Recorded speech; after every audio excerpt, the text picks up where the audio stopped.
आपके लिए कौन सी चीज़ ज़्यादा महत्वपूर्ण है, समय या धन? आप इन दोनों में से किसे बचाने की ज़्यादा कोशिश करते हैं? आप पैसेंजर ट्रेन से यात्रा करना पसंद करते हैं या सुपरफास्ट ट्रेन से? देखिए, रिटायर्ड लोग पैसेंजर ट्रेन को ज़्यादा पसंद करते हैं क्योंकि उसमें किराया कम लगता है। पैसेंजर ट्रेन की यात्रा में समय ज़्यादा लगता है, लेकिन रिटायर्ड लोगों को आमतौर पर समय की कोई कमी महसूस नहीं होती। उनके पास समय ही समय रहता है। दूसरी ओर व्यस्त लोग सुपरफास्ट ट्रेन से यात्रा करते हैं क्योंकि उन्हें समय की कमी रहती है और वे बचे हुए समय का सदुपयोग कर सकते हैं। बेहद व्यस्त लोग हवाई जहाज़ से यात्रा करते हैं क्योंकि उनका समय और भी ज़्यादा कीमती होता है। जिस व्यक्ति का समय जितना कीमती होता है, वह उसे बचाने के लिए उतने ही पैसे ज़्यादा खर्च करने को तैयार रहता है। यदि आप समय के बजाय पैसे बचाने की ज़्यादा कोशिश करते हैं, तो इसका मतलब यह है कि आप अपने समय को ज़्यादा महत्व नहीं देते। दूसरी ओर जो लोग समय को ज़्यादा महत्वपूर्ण मानते हैं, वे समय बचाने की भरकस कोशिश करते हैं। एक तरह से कहा जाए तो वे समय को खरीद लेते हैं।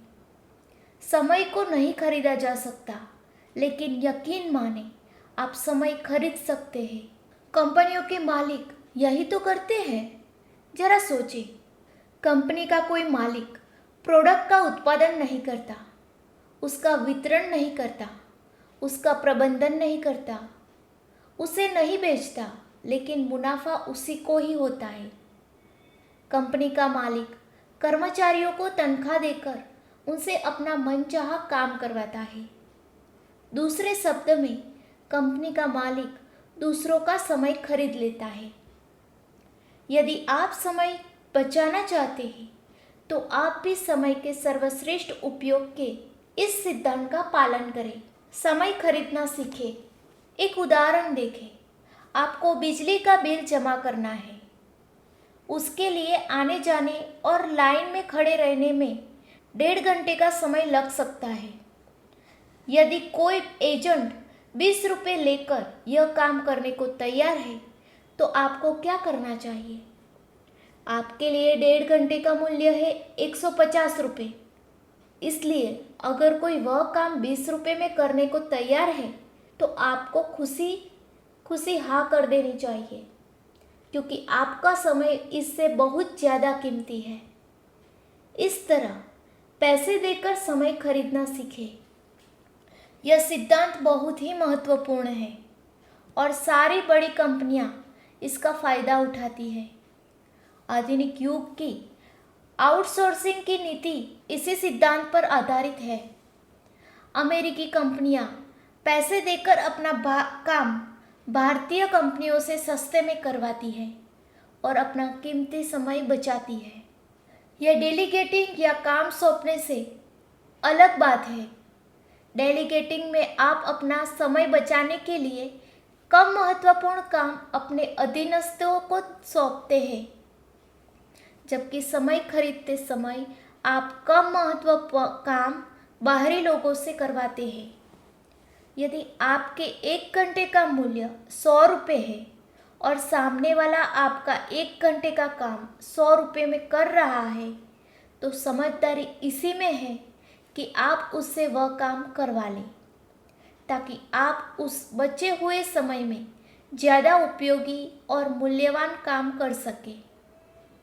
19वीं सदी के मशहूर प्रकृति विज्ञानी लुईस अगासी को नियमित रूप से भाषण देने के लिए बुलाया जाता था। एक बार वे कोई महत्वपूर्ण काम कर रहे थे, जिसकी वजह से उनके पास समय नहीं था। ऐसे में जब एक आयोजक ने उन्हें भाषण देने के लिए आमंत्रित किया, तो उन्होंने इनकार कर दिया। आयोजक ने जोर देते हुए कहा कि भाषण के लिए बदले में वह उन्हें पैसे देगा। यह सुनकर अगासी आग बबूला हो गए और बोले, पैसे का लालच मुझे नहीं दिख सकता। मैं पैसे कमाने के लिए अपना समय बर्बाद नहीं कर सकता। आत्मनिर्भर लोगों को समय खरीदने में बड़ी दिक्कत होती है क्योंकि वे हर काम खुद करना चाहते हैं। कंजूस लोगों को भी इससे समस्या आती है। वे पैसे बचाने के चक्कर में खुद ही छोटे छोटे काम करना चाहते हैं, भले ही इस चक्कर में उनके बड़े और ज़्यादा महत्वपूर्ण काम न हो पाए। इसका एक रोचक उदाहरण देखें। क्या आपने कभी सोचा है कि साड़ी की दुकान पर पुरुष मोलभाव क्यों नहीं करते और महिलाएं घंटों तक मोलभाव क्यों करती है? वैसे तो इसके कई कारण हैं, लेकिन इसका प्रमुख कारण है समय। पुरुषों के पास समय की कमी होती है, जबकि महिलाएं तुलनात्मक रूप से फुर्सत में होती है। एक बार फिर वही हिसाब लगा लें। अगर आपके 1 घंटे का मूल्य 100 रुपये है और 1 घंटे में मोल भाव के बाद आप दुकानदार से 20 रुपये कम करवाने में कामयाब हो जाते हैं, तो आप दरअसल घाटे में रहते हैं। वास्तव में आपको 20 रुपये का फ़ायदा नहीं हुआ, बल्कि 80 रुपये का नुकसान हुआ है।